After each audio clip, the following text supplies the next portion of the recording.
నమస్తే, welcome to Sakshi family. This is Shahida. చైనాలో ఒకప్పుడు 20 ఏళ్ల పాటు నిరంతరం ధరలు పెరిగాయి, రియల్ ఎస్టేట్ ధరలు. అయితే ఇప్పుడు ప్రస్తుతం 20 ఏళ్ల ముందు వరకు, అంటే 20 ఏళ్ల ముందు వరకు ధరలు పూర్తిగా పడిపోయాయి అన్నమాట.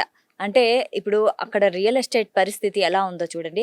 సో అంతేకాదు, ఇప్పుడు ఇండియాలో అదే పరిస్థితి వస్తే ఎలా అనే విషయం గురించి ఈరోజు మనం మాట్లాడుకుందాము. మనతో పాటు ఉన్నారు ప్రముఖ స్టాక్ అనలిస్ట్ సుందరరామరెడ్డి గారు. నమస్తే సార్. నమస్తే. సార్, చూసుకుంటే చైనాలో ఈ పరిస్థితి వచ్చింది. అంటే చాలా చోట్ల ధరలు ఒక్కసారిగా పడిపోయాయి. ఆ. సో ఎందుకు ఇలా వచ్చింది? ప్రభుత్వం నుంచి ఏమన్నా పొరపాట్లు జరిగాయా?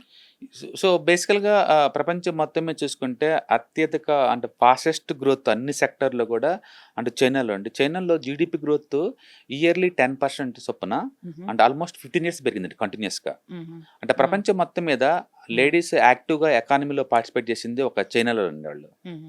ప్రపంచం మొత్తం మీద చూసుకుంటే అంత అగ్రెసివ్‌గా అన్ని రంగాల్లో బాగా అభివృద్ధి చెందింది. ఈవెన్ స్టాక్ మార్కెట్ అంతే పెరిగింది అప్పుడు. తర్వాత రియల్ ఎస్టేట్ అంతే పెరిగింది. అండ్ ఎకానమీ అంతే ఇంప్రూవ్ అయింది.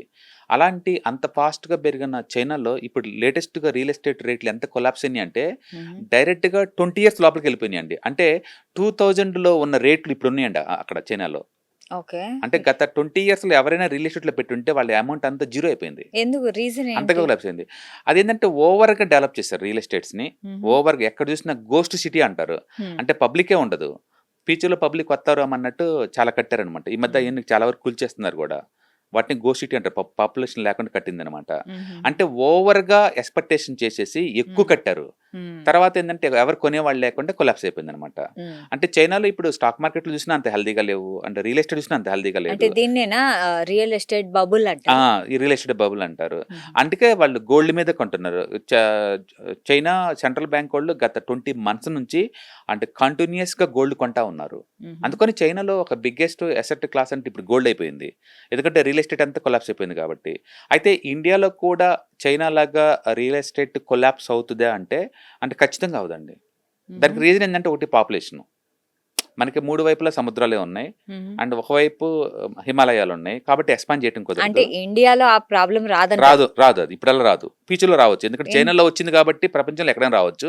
మ్హూ. బట్ ఇండియాలో రాదు. ఫర్ ఎగ్జాంపుల్ ఇప్పుడు అమెరికాతో కంపేర్ ఎందుకు మీరు చేసామనుకోండి. ఇండియాలో రాదు అని అంత గట్టిగా అంటున్నారు? ఎందుకంటే ఇండియాలో ఇండస్ట్రియలైజేషన్ చైనా అంత ర్యాపిడ్‌గా మనం పెరగలేదు ఇంకా. మ్హూ. ప్రస్తుతానికి మన జీడీపీ గ్రోత్ ఇయర్లీ యావరేజ్ మీద 6-7% మధ్య ఉంది. అండ్ యూత్ పాపులేషన్ ఎక్కువ చైనాతో పోల్చుకుంటే మన దగ్గర. ఓకే. అండ్ మనం ఇప్పుడు గ్రోత్ ఫేజ్‌లో ఉన్నాం ఇంకా మనకి ఎక్కువ కావాలి. మ్హూ. ఇంకా గ్రోత్ ఫేజ్‌లో ఉన్నాం. చైనా లాగా ఇయర్లీ 10% జీడీపీ గ్రోత్ మీద అంటే 15 ఇయర్స్ మన ఇండియా పెరగలేదు. అందుకని ఇండియాకి చైనా లాంటి కండిషన్స్ రావడానికి మేబీ 30-40 ఇయర్స్ పట్టొచ్చు. అంటే మన ఓకే. జనరేషన్ ఇష్యూస్ ఏమి ఉండదు. అందుకని హైదరాబాద్‌లో ఈ హై రైజ్ బిల్డింగ్ చూసేసి వీటికి డిమాండ్ ఉండదు. ఇవి మ్మ్. కొలాప్స్ అవుతుంది అలా అనుకోలేమండి.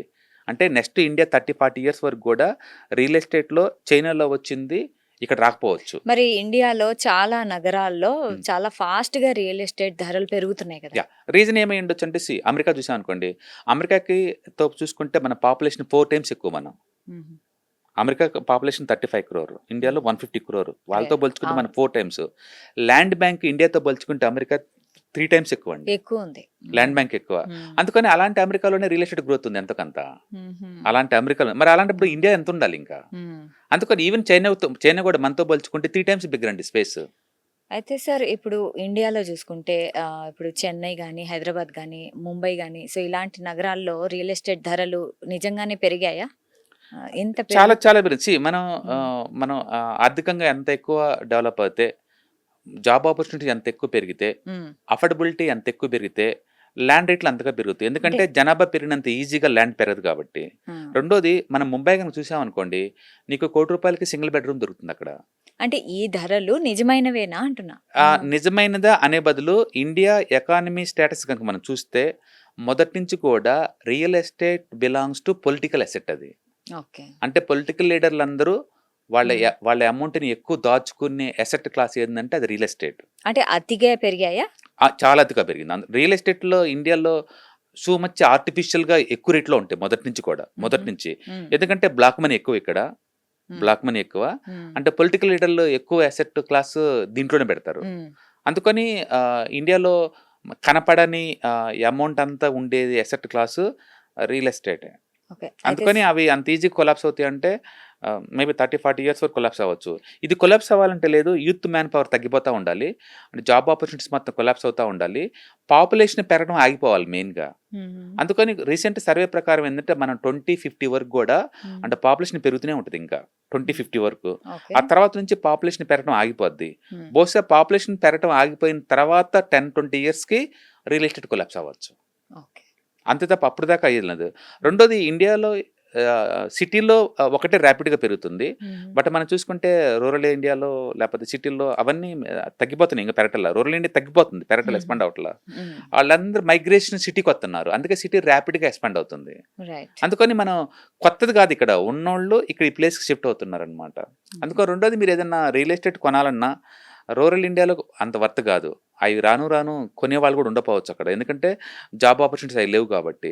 సిటీ అలా కాదు. జాబ్ ఆపర్చునిటీ క్రియేట్ చేస్తది. అటు medical facilities, health care facilities, education facilities, రిక్రూట్మెంట్‌కి సంబంధించి ఏయైనా సరే సిటీ ఈస్ మోర్ కంఫర్ట్. అందుకని ఎవరైనా రియల్ ఎస్టేట్‌లో పెట్టాలనుకుంటే it must be metropolitan city తప్ప వేరే చోట పెట్టడం అంత వర్త్ కాదనమాట. సార్, ఒకవేళ ఇండియాలో కూడా రియల్ ఎస్టేట్ మార్కెట్ పడిపోతే ఆ. ఎవరు ఎక్కువగా నష్టపోతారు? డెఫినెట్‌గా పొలిటికల్ బిల్డర్లా లీడర్సే. లేకుంటే పొలిటికల్ లీడర్స్ అందులో డౌట్ లేదు. మిగతా వాళ్ళు కాదు. పొలిటికల్ ఎందుకంటే ల్యాండ్ బ్యాంక్ ఎక్కువ వాళ్ళ చేతుల్లో ఉంటుంది. ఎకరం ఇప్పుడు మనం చూసారు 250 కోట్ల ఎకరం. డిమాండ్ లేదనుకోండి, ఆ ఎకరం రియల్ ఎస్టేట్ వాల్యూకి వచ్చేకల్లా 5 కోట్లు 10 కోట్లకి ఉంటుంది. ఆ రేటుకి డ్రాప్ అవుద్ది. కాబట్టి ఆ రియల్ ఎస్టేట్ ఎవరి చేతిలో ఉంటుందంటే పొలిటికల్ లీడర్ల చేతుల్లో ఉంటుంది. అంటే బిల్డర్ల పరిస్థితి ఏంటి? బిల్డర్స్ ఎప్పటికప్పటికే టెంపరరీగా ల్యాండ్ తీసుకొని కన్స్ట్రక్షన్ చేసి మీకు అమ్ముతాడే తప్ప వేల ఎకరాలు కొని ఒక 10 ఇయర్స్ 20 ఇయర్స్ వాళ్ళు ఆక్యుపై చేయరండి. ఎందుకంటే అది ఎండ్ ఆఫ్ ది బిజినెస్ అది. ఎక్కువ శాతం బిల్డర్స్ ఏం చేస్తారంటే ల్యాండ్ మీదనుకోండి, మీతో లీజ్ అగ్రిమెంట్కి వస్తాడు. మీకు 30-40% షేర్ ఇస్తాడు. వాళ్ళు కన్స్ట్రక్షన్ చేస్తారు. చేసి కన్స్ట్రక్షన్ అమ్మినప్పుడు ఆ వచ్చిన వాటిలో కొంత నీకు కొంత నాకు అలా చూసుకుంటారు తప్ప బిల్డర్స్ ల్యాండ్ బ్యాంక్ కొన్ని దాని మీద లాంగ్ టైం వెయిట్ చేయరు. రెండోది రియల్ ఎస్టేట్లో ఏం తగ్గిద్ది అనుకుంటున్నారు మీరు? సిమెంట్ రేట్ తగ్గిద్ది అనుకుంటున్నారా? పోనీ ఇసుక తగ్గిద్ది అనుకుంటున్నారా? పోనీ మ్యాన్ పవర్ రేట్ తగ్గిద్ది అనుకుంటున్నారా? పోనీ ఐరన్ రేట్లు తగ్గుద్ది అనుకుంటున్నారా? ఏవి తగ్గవండి. అంటే మీరు రియల్ ఎస్టేట్లో పెడుతున్నారంటే పర్టికులర్గా అపార్ట్మెంట్లో పెడుతున్నారంటే మీరు కమాడిటీలో ఇన్వెస్ట్ చేసినట్టు లెక్క. ఓకే. ఓపెన్ ల్యాండ్ అంటే అప్ అండ్ డౌన్ అవ్వచ్చు. But construction material up and down అవ్వదండి. పెరగడమే ఉంటుంది, తగ్గడాలే ఉండదు. సార్, ఒకవేళ రియల్ ఎస్టేట్ మార్కెట్ పడిపోతే సామాన్య ప్రజలు ఉంటారు కదా, ఈఎంఐ కడుతున్న వాళ్ళ పరిస్థితి ఏంటి? ఒకటి హౌస్ అనేది ఇన్వెస్ట్మెంట్ కోసం నేను అనుకోవట్లేదండి. ఇల్లు అనేది ఒక బయట చికాకులన్నిటి నుంచి రిలాక్సేషన్ కోసం ఉండే ఒక స్వర్గం ఇల్లు అంటే. అది సెంటిమెంటల్గా ఉండటానికి కంఫర్ట్గా ఉండాలి తప్ప దాన్ని మానిటరీ వాల్యూ తోటి మనం మెజర్ చేయలేము. అలా చేయకూడదు. ఇది ఒక ఇల్లు అయితే నాకు 2 ఇల్లుని 3 ఇల్లుని అంటే మాత్రం డెఫినెట్గా అవి అమౌంట్ కోసం మనం పెట్టాము, ఇంట్రెస్ట్ కోసం పెట్టాము అనమాట అంతే. కాబట్టి ఇండియాలో ఉండటానికి కోసం ఇల్లు వర్త్ కానీ రెంటల్కి అసలు వర్త్ కానీ కాదండి. ఓకే. అయితే రాబోయే 10-20 ఏళ్లలో రియల్ ఎస్టేట్ పరిస్థితి ఎలా ఉండబోతుంది? ఇంకా దానికి రాబోయే రిస్క్ ఏంటి? అంటే మన జనాభానా? డెఫినెట్గా జనాభా పెరిగినంత కాలం, జాబ్ ఆపర్చునిటీస్ పెరిగినంత కాలం real estate up and down అవుతూనే పెరుగుతూనే ఉంటుంది పాజిటివ్ బేస్ మీద. బట్ 2050 నుంచి మాత్రం జనాభా పెరుగుదల తగ్గిపోద్ది కాబట్టి అప్పటికే చాలా వరకు మన గ్రోత్ ఉంటుంది కాబట్టి అప్పటి నుంచి మార్కెట్ స్లో అయి ఉండొచ్చు. అఫ్కోర్స్ రియల్ ఎస్టేట్లో మనం పెట్టంగానే 5 ఏళ్ళు డబల్ అవుద్ది, 10 ఏళ్ళకి డబల్ అవుద్ది అలా అనుకునే బదులు అదొక ఎసెట్ క్లాస్. మిగతా ఎసెట్ క్లాసులు అది కూడా ఎంతో కొంత 1 or 2% తోటి గ్రోత్ అవుతూనే ఉంటుంది. యూజువల్గా ఏంటంటే ల్యాండ్ ఎసెట్ యావరేజ్ చూసుకుంటే మనకి ఇయర్లీ 2-3% పెరిగిద్ది. మనం అనుకున్నట్టు 10% 20% ల్యాండ్ రేట్లు పెరగవండి. ఎక్కడైనా జాబ్ ఆపర్చునిటీ క్రియేట్ అవుతున్న ప్లేస్లో మాత్రమే ల్యాండ్ పాజిటివ్ పెరిగిద్ది తప్ప మిగతా ప్లేస్లో అంత పెరగదు అనమాట. కాబట్టి ఇయర్లీ మన బ్యాంక్ వడ్డీ లాగా 5% అలా ఎక్స్పెక్ట్ చేయొచ్చు, ఏది 2050 వరకు. ఆ తర్వాత మాత్రం నువ్వు అన్నట్టు చైనా లాంటిది రిపీట్ అవ్వచ్చు ఇండియాలో కూడా. ఎందుకంటే ఈ రోజు చైనాలో జరిగిందంటే రేపు ఇండియాలో కూడా జరగచ్చు. రైట్. సార్, ఒక వ్యక్తి 70-80% తన పొదుపులో రియల్ ఎస్టేట్ మీద పెట్టుబడి పెడితే అది లాభమా నష్టమా? సింగిల్ ఎసెట్లో పెట్టడం ఎప్పటికైనా టూ మచ్ రిస్కే అండి. అది not only real estate, even గోల్డ్లో పెట్టిన రిస్కే, స్టాక్ మార్కెట్లో పెట్టిన రిస్కే. ఒకే ఎసెట్ క్లాస్లో టూ మచ్ ఫోకస్ చేస్తే ప్రతి ఎసెట్లో సైకిల్కల్ నేచర్ ఉంటుంది, దాంతో ఎఫెక్ట్ అవుతూ ఉంటాడు. అందుకని ఒకే ఎసెట్లో పెట్టడం అంత సేఫ్టీ కాదు. దాని బదులు మల్టీ ఎసెట్ అలొకేషన్లో పెట్టాడు అనుకోండి, దాంట్లో 20 దీంట్లో 20 దీంట్లో 20 అలా పెట్టాడు అనుకోండి, అంటే సేఫ్ అండ్ సెక్యూర్ ఉంటుంది. అందుకని ఒకటే ఎసెట్లో అంత పెడతానే నేను రికమెండ్ చేయను ఏ ఎసెట్ క్లాస్లో కూడా.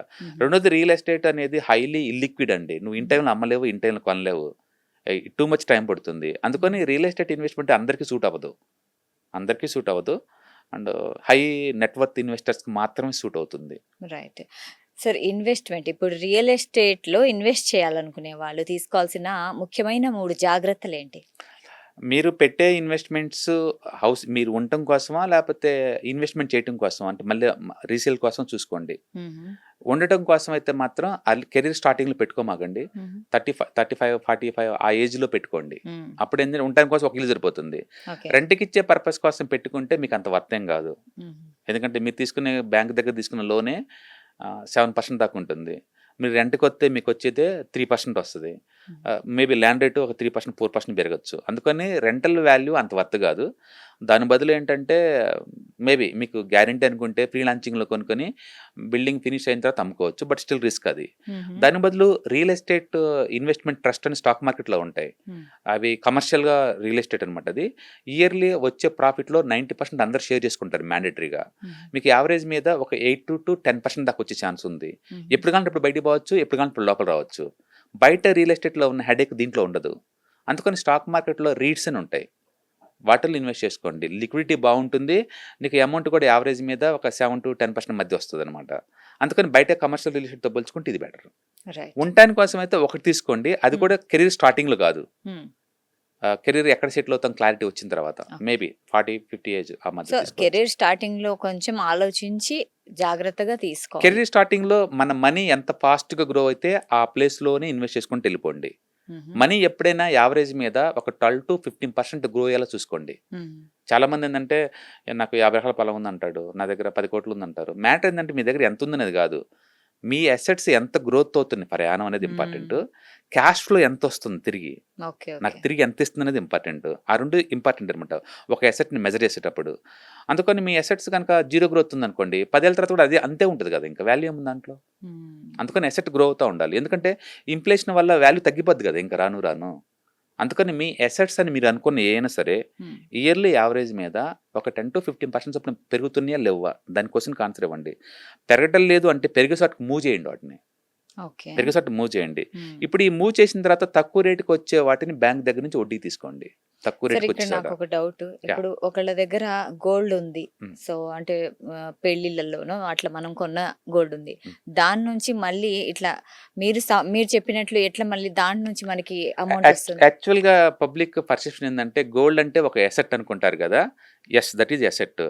జీరో క్యాష్ ఫ్లో ఉన్న అసెట్ అండి, అంటే అది వరస్ట్ అసెట్. అది అంటే దాంట్లో నుంచి క్యాష్ ఫ్లో రాదు, క్యాష్ ఫ్లో పరంగా అసలు జీరో అది దాని వాల్యూ. ఒకవేళ క్యాష్ ఫ్లో రావాలి అంటే ఏం చేయాలి? దాన్ని క్యాష్ ఫ్లో రావాలంటే దాన్ని ఫిజికల్ అసెట్ ఫార్మేట్ లో కొనకూడదు, ఈటీఎఫ్స్ ఫార్మేట్ లో కొనుక్కోండి, మ్యూచువల్ ఫండ్ ఫార్మేట్ లో కొనుక్కోండి. అంటే ఇప్పుడున్న గోల్డ్ ని అమ్మేసి మళ్ళీ వేరేది కొనుక్కోండి. మీకు క్యాష్ ఫ్లో రావాలంటే కదటే మార్గం. గోల్డ్ ఎప్పుడు క్యాష్ ఫ్లో ఉండదు, జీరో క్యాష్ ఫ్లో అండి, ఏముండదు దాంట్లో. అందుకని ఈటీఎఫ్ ఫార్మేట్లో కొన్నారనుకోండి, ఇప్పుడు నేను కొన్నప్పుడు రేటు 1,20,000 ఉందనుకోండి, 1,30,000 కాగానే అమ్మేస్తాను, మళ్ళీ బ్యాక్ వస్తే కొంటాను, మళ్ళీ ఫ్రెండ్ బాగానే అమ్మేస్తాను. అలా చేయడం ద్వారా ఎంతకంత నాకు క్యాష్ ఫ్లో అవుతా ఉంటుంది. బట్ ఫిజికల్ గోల్డ్ మీరు కొంటారు, ఇంక అమ్మేది ఎప్పుడండి, జీవితకాలం అంతే ఉంచుకుంటారు. అదే అది బ్యాంకుల్లోనో మన లాకర్ లో ఉన్న లాకర్ ఫీజు పే చేయాలండి మీరే, అది కూడా నీకు ఖర్చు కదా, మన నుంచే పోతుంది. అందుకని ఈ ఫిజికల్ గోల్డ్ ఎవరికి పనికి వస్తుందంటే, నేను ఆల్రెడీ రిచ్, నాకు పనికి వస్తుంది. మీకు ఆల్రెడీ రిచ్ కాదు, మీకు అది పనికిరాదు ఇంకా. అందుకని రిచ్ కాని వాళ్ళకి, రిచ్ అవుదాం అనుకున్న వాళ్ళకి క్యాష్ ఫ్లో చాలా ఇంపార్టెంట్. ఎవ్రీ మంత్ లేదా ఎవ్రీ ఇయర్ అది ఎంతకంత బ్యాక్ ఇస్తూ ఉండాలి నాకు. అలాంటి అసెట్ క్రియేట్ చేయండి, అవి బెస్ట్ అసెట్స్. అందుకని నేను ఇల్లు రెంట్కి ఇచ్చాను, నాకు నెలకి 20,000 వస్తుంది, ఎంతకంత ఎక్కువ తక్కువ డిఫరెంట్ స్టోరీ. మ్యూచువల్ ఫండ్లు ఇన్వెస్ట్ చేశాను, నా అసెట్స్ ఎవ్రీ ఇయర్ యావరేజ్ మీద ఎంతకంత గ్రో అవుతున్నాయి. బ్యాంకులో ఇచ్చాను, ఎంతకంత గ్రో అవుతుంది. నాకు అట్లా గ్రో అవుతుందా లేదని చాలా ఇంపార్టెంట్. అంటే గోల్డ్ అలాంటిది ఉండదు అనమాట, అది రైట్ పెరిగితేనే వస్తుంది, అది రాదు. బ్యాంకులో అలా కాదు, నా అమౌంట్ వేస్తే నా రేట్ పెరగడం కాదండి, నాకు ఎవ్రీ ఇయర్ 6% బ్యాక్ ఇస్తుంది.